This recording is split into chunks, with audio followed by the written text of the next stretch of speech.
সুপ্রিয় শিক্ষার্থীবৃন্দ এবং সম্মানিত শিক্ষক শিক্ষিকাবৃন্দ সকলকেই সালাম, আসসালামু আলাইকুম। সকলে একটি ব্যানার দেখতে পাচ্ছি, উপরে স্পষ্ট করে লেখা আছে ট্রাফিক চিহ্ন বলে, অর্থাৎ রাস্তাঘাটে চলতে গেলে কি কি নিয়ম অনুসরণ করতে হয় তার কিছু নির্দেশনা এখানে দেওয়া আছে। সেই নির্দেশনাগুলো যদি আমরা মেনে চলতে পারি তাহলে দুর্ঘটনার হাত থেকে আমরা রক্ষা পাবো। এই জন্য প্রথমেই দেখো এখানে লেখা আছে ট্রাফিক চিহ্ন মূলত তিন প্রকার। কয় প্রকার? তিন প্রকার। বাধ্যতামূলক, সতর্কতামূলক এবং অবাধ্যতামূলক। বাধ্যতামূলক মানে কি? অবশ্যই সেটা মানতে হবে।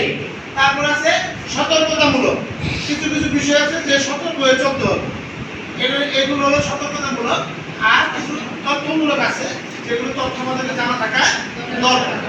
এই চিহ্নগুলোর মধ্যে দেখো গোলাকৃতি যদি কোনো চিহ্ন থাকে, কোন চিহ্ন? সার্কেল, এটা যদি থাকে তাহলে এইখানের মার্কে অবশ্যই সেটা বাধ্যতামূলক নির্দেশন। বুঝতে হবে যে এখানে কি এটা আমাদের পালন করতে বাধ্য হবে। দ্বিতীয় হচ্ছে ত্রিভুজাকৃতি, ত্রিভুজের মতো যদি থাকে সেটা হলো সতর্কতামূলক চিহ্নের নিদর্শন।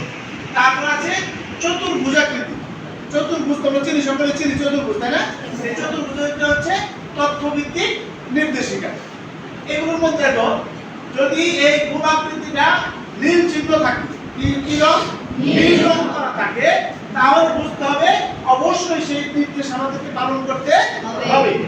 আর যদি লাল রং করা থাকে তাহলে, অথবা লাল রঙের চিহ্ন থাকে পুরো গোলাকৃতি মানে ভরাটকৃত না থাকে, তাহলে বুঝতে হবে কি চিহ্ন সম্পর্কিত নির্দেশ অমান্য করা যাবে না। তারপরে আসি আমরা এখানে এই চতুর্ভুজের যে বিষয়টা আছে, চতুর্ভুজ যদি কি হয় নীল রং দ্বারা ভরাটকৃত থাকে তাহলে সেটা হচ্ছে সাধারণ তথ্যমূলক সাইন। কি? সাধারণ তথ্যমূলক সাইন। আর যদি সবুজ আকৃতি থাকে তাহলে এটা জাতীয় সড়কের ক্ষেত্রে, অর্থাৎ বড় বড় মেইন রোড যেগুলো আছে সেটার মধ্যে এগুলো দেওয়া থাকে পথ নির্দেশক তথ্যমূলক সাইন। আর যদি সেটা কি থাকে সাদা থাকে তাহলে এটা হলো পথ নির্দেশক তথ্যমূলক সাইন। সাধারণভাবে সাধারণ সড়ক, ছোটখাটো সড়কের ক্ষেত্রে এগুলো ব্যবহার করা হয়। এখন আমরা বাধ্যতামূলক চিহ্নগুলো আমরা দেখবো যে নাবাচক বাধ্যতামূলক চিহ্নগুলো। নাবাচক মানে কি? করা যাবে না। সেগুলোর মধ্যে এই যে প্রথমে একটা দেখো দেওয়া আছে যে এটা ষড়ভুজের একটা চিহ্ন আছে। ষড়ভুজ এখানে কি বলছে? থামুন এবং আগে যেতে দিন, অর্থাৎ থামতে হবে, আগে যারা আছে তাদেরকে আগে যেতে দিতে হবে। অর্থাৎ এরকম চিহ্ন আছে, যদি দুই একজন তোমার সামনে থাকে তাদেরকে ছেড়ে দিতে হবে, তোমার পিছন থেকে একজন আগে যেতে পারবে না। তারপরে আছে ত্রিভুজটা নিচের দিকে, ত্রিভুজটা আমরা সাধারণত আগে কি উপরের দিকে এক কোণা থাকে, নিচের দিকে দুই কোণা থাকে। এটা হচ্ছে কি নিচের দিকে এক কোণা, উপরের দিকে দুই কোণা। তাহলে এটাকে কি বলছে? আগে যেতে দিতে, যে আগে আছে তাকে আগে যেতে দিতে হবে। তারপরে আরেকটা ওই একই রকম দেখো বড় গাড়ি ছিল, ট্রাক গাড়ি চিহ্ন দেওয়া আছে। কি গাড়ি? ট্রাক গাড়ি চিহ্ন দেওয়া আছে, অথচ লাল কাঠি দিয়ে দাগ দেওয়া আছে। তার মানে কি এই রাস্তা দিয়ে ট্রাক চলাচল করা যাবে না। তারপরে আছে দেখো একটা যে ঠেলা গাড়ির চিহ্ন সম্পর্কে একজন মানুষ ঠেলা গাড়ি বর্ণ দিতেছে কিন্তু লাল কাঠি দিয়ে দাগ দেওয়া আছে। তার মানে কি এই কাঠ দিয়ে ঠেলা গাড়ি চলাচল করা যাবে না। তারপরে আছে এটা হচ্ছে গরু গাড়ি বা ঘোড়ার গাড়ি ড্রাইভার ক্যামেরা দেখা যাচ্ছে যে এখানে পশু গাড়িতে যানবাহন চলাচল করছে, অর্থাৎ ঘোড়ার গাড়ি, গরু গাড়ি, মহিষের গাড়ি এগুলো এই রাস্তা দিয়ে চলাফেরা করা যাবে না। তারপর আছে একজন মানুষ কি দিচ্ছে এভাবে খাবার জন্য চেষ্টা করছে কিন্তু লাল গাড়ি ডাকতে যাচ্ছে না, আপনি এই রাস্তা দিয়ে যেতে পারবেন না। তারপর আছে রিকশার ছবি দেওয়া আছে। কিসের? রিকশা। এই রিকশার ছবি দেওয়া আছে, এইখানে লাল কালি নিষিদ্ধ করে দেওয়া আছে যে কি এখানে রিকশা চলাচল নিষিদ্ধ, রিকশা চলাচল করতে পারবে না। তারপর আছে বাইসাইকেল। কি সাইকেল আছে? বাইসাইকেল। বাইসাইকেল তো আমরা চালাই, সকলে চালাই, তাহলে এই বাইসাইকেলের নিষেধাজ্ঞা দেওয়া আছে, এই রাস্তায় কি করা যাবে না? বাইসাইকেল চলাফেরা করা যাবে না। তারপরে তোমাদের দেখো দেওয়া আছে যে একটা গাড়ি দেওয়া আছে ধীরগতি সম্পন্ন গাড়ি।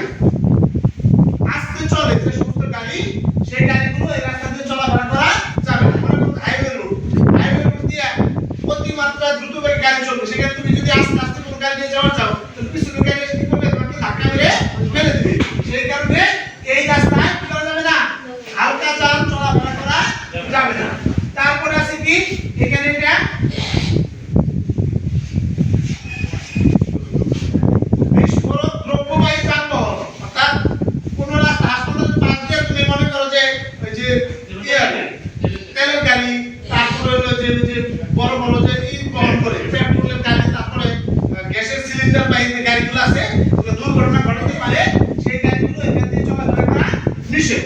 তারপরে আছে হলো প্রদর্শিত দীর্ঘসীমার ঊর্ধ্বে 10 ফিটের গাড়ি বা তার ঊর্ধ্বে যদি কোনো গাড়ি থাকে তাহলে এগুলো চলাফেরা করা যাবে না।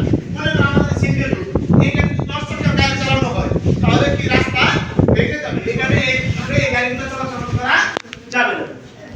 অর্থাৎ এগুলো যেগুলো আছে এগুলো থাক। তারপরে এই আসে যে এই চিহ্নটার মধ্যে আমরা চলে আসছে, এগুলো থাক। এই যে চিহ্নটা আছে সবুজ আকৃতি, মাঝখান দিয়ে আবার লাল কালি দিয়ে দেওয়া আছে, তাই না?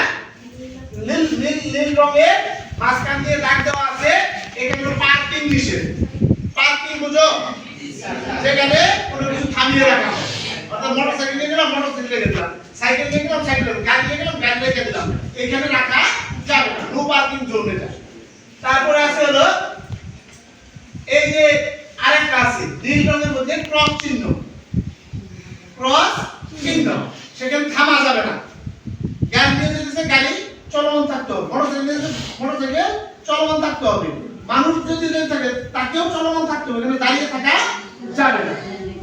তারপরে হচ্ছে তোমার এইখানে দুইটা গাড়ি দেখতে পাচ্ছ, দুইটা গাড়ি লাল বৃত্তের মধ্যে দুইটা গাড়ি পাশাপাশি যাইতেছে, এটাকে আমরা বলি কি ওভারটেকিং। কি বলে? ওভারটেকিং। একজনকে পিছনে ফেলে আরেকজন আগে যাওয়া, এটা যাওয়া নিষেধ। এরকম থাকলে চিহ্ন দেওয়া থাকলে গাড়ির রাস্তার মধ্যে সেটা করা যাবে না, ওভারটেকিং করা